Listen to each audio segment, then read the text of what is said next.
Right, nkulamusizaako nnyo gyonna gy'osinza oba ng'otuwuliriza oli ku Yugi Update TV.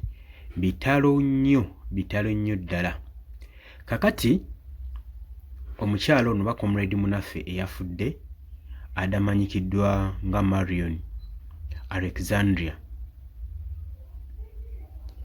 kigambibwa mbu ebiseera bwe yabuzibwawo bwe yatwalibwa waliwo ofiisi omu gwe yasinkana oba eyamusinkana, kigambibwa mbu omugenzi amulumiriza okuba ng'ono yamuteekako ogw'obuliisamaanyi, yamuleepinga. Ofiisi ono amanyikiddwa nga Elvis Sengooba.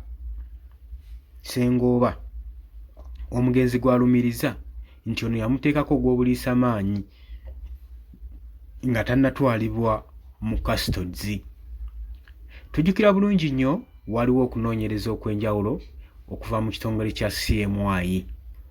Oluvannyuma bwakwata Elvis Sseggooba ne bamutwala mu interrogation room, naye yeewakana ekikolwa kino ng'agamba nti ye bamusibako matu ga mbuzi kumuliisa ngo si yali akoze ekikolwa eky'okuliisa amaanyi oba okutuusaako omukyala ono Alexandra obuliisamaanyi, era yabyegaana.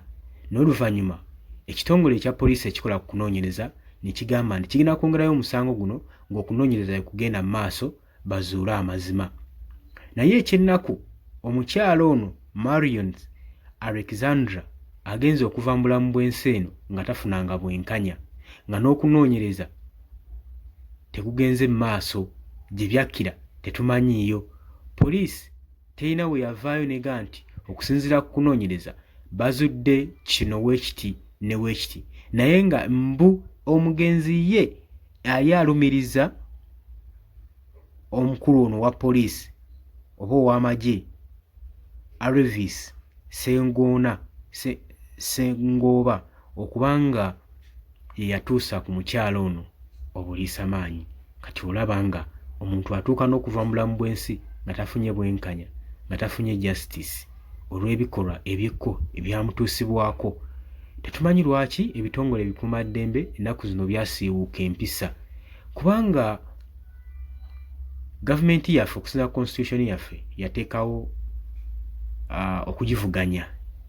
Si banga baateekawo okugivuganya ng'eyagala okugivuganya, siraba lwaki eba esobola okusiiwa omuntu n'emutocalinga obwenkanidde awo olw'okuwagira omuntu ali ku ludda olugivuganya.